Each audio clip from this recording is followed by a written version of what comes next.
Marcoelboriken, teacher by trade, work, and profession. We're getting get into the alchemists or el alquimista upon Santiago's voyages to pyramids. Here goes. La caravana empezó a seguir en dirección a poniente. The caravan started to go in the west direction. Viajaban por la mañana. Se detenían cuando el sol era más fuerte y renovaban la marcha al atardecer. So it says they were traveling throughout the morning and they had to take a pause when the sun was really strong, but they recontinued the march in the afternoon or the late evening, right? Later in the evening. El muchacho hablaba poco con el inglés, que pasaba la mayor parte del tiempo entrete- entretenido con los libros. So Santiago barely spoke with the Englishman or the European man the majority of the time, but he was entertained or like occupied with his books. Entonces se puso a observar en silencio la marcha de animales y hombres por el desierto. Ahora todo era muy diferente del día en que habían partido. So everything was in silence as the animals and the people like marched and through the desert. And now everything was very difficult from the time or the day that they had first parted. En aquel día confusión y gritos, lloros y criaturas y relinchar de los animales se mezclaban con los órdenes nerviosas de los guías y de los comerciantes. So it's saying that there was a lot of, in the day of parting, there was a lot of confusion, screaming, cries, and creatures that were like neighing, high pitched sounds. And the sounds were being mixed in with a lot of the orders that were being given to the guides, right, of the merchants. En el desierto, sin embargo, solo había el viento perpetuo, el silencio y el casco de los animales. Hasta los guías conversaban poco entre sí. In the desert, however, there was only the perpetual wind, which he describes as I think he says like a vestibule, or I forgot what he says what it is, something like that. He talks about that earlier on. El silencio, so the silence, there was like a perpetual wind and a silence. Oh, levanter, that's the name of the how he describes the wind that comes from where the Moors came from. It's called the levanter, he says. But he feels this similar wind as he's crossing the desert. Very far, very big, vast. And it made the people feel small, and there was long silence. El muchacho entendió lo que el camellero quería decir, incluso sin haber pisado nunca anteriormente el desierto. Cada vez que miraba el mar o el fuego, era capaz de permanecer horas en silencio, sin pensar en nada, sumido en la inmensidad y en la fuerza de los elementos. So Santiago understood what the camel riders were saying, including he had including the fact that he had never before crossed the desert or stepped on a desert. Every time that he would look at either like an ocean or a piece of fire or a little bit of fire, there was the capacity to stay in silence for hours and think of almost nothing, to be submerged in the immense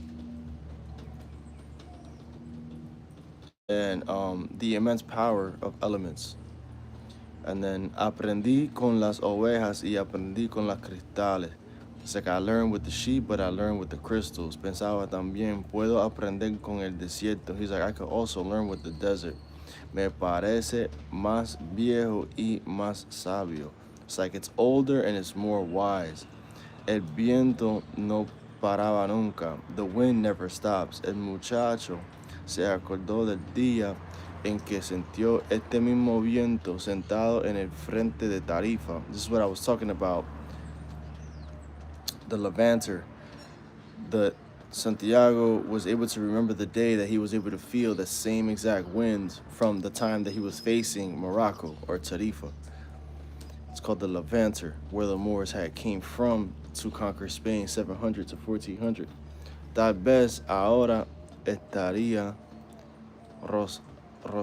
rozando legalmente la lana de su oveja, que seguían en busca de alimento y agua por los campos del Andalucía. So it's saying,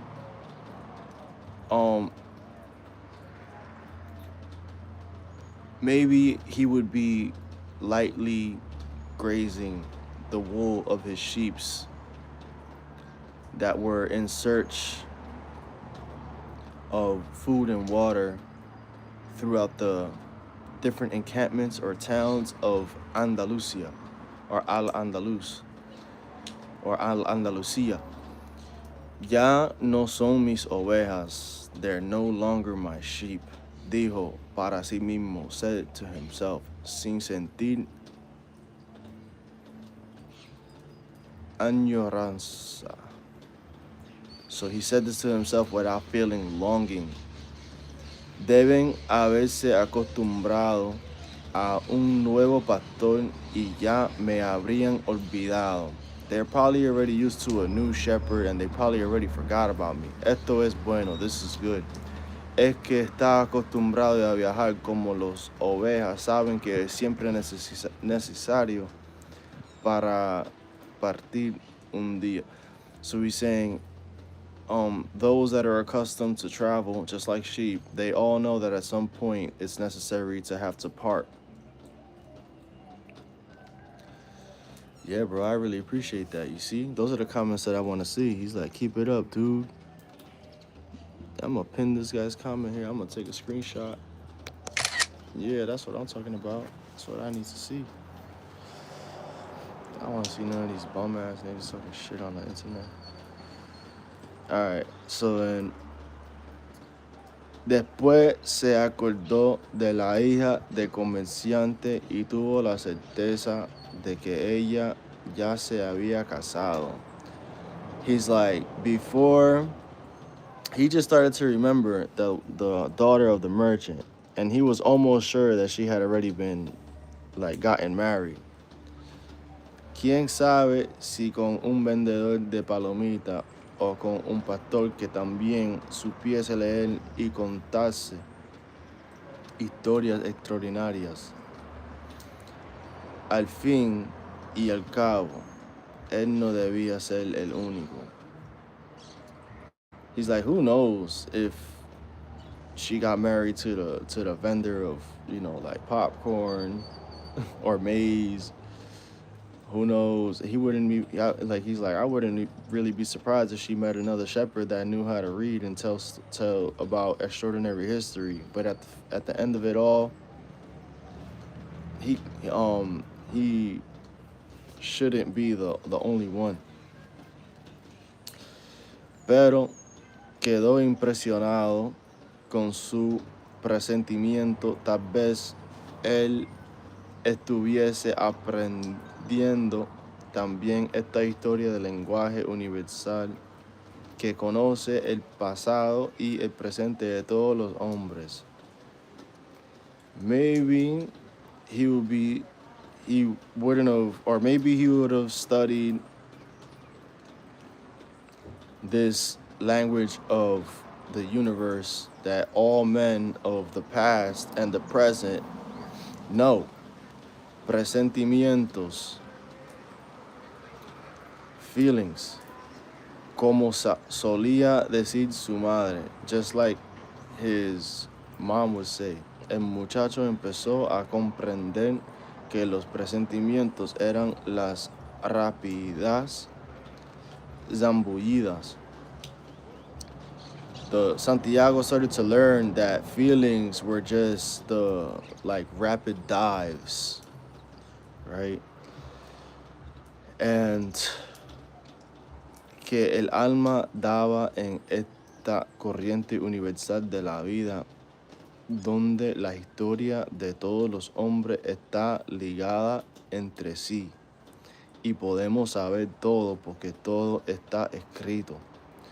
So it says here, like, feelings are just like these deep dives that the soul takes in this universe of life, where the history of all men, or the past of all men mixed together is. And we could know all of this because it's all written. The word that is said here is maktub, which means it was written. Dijo el muchacho acordándose del mercader de cristales. So he says at the end of this, maktub, remembering the crystal merchant. So this is essentially the part where Santiago, damn, I got these flies everywhere. I got Santiago is crossing the desert, and he's just really describing a lot of what the word here is, zambullidas, which is like just feelings. Like, what is he feeling as he's crossing the desert on his essential like pilgrimage to get to the pyramids?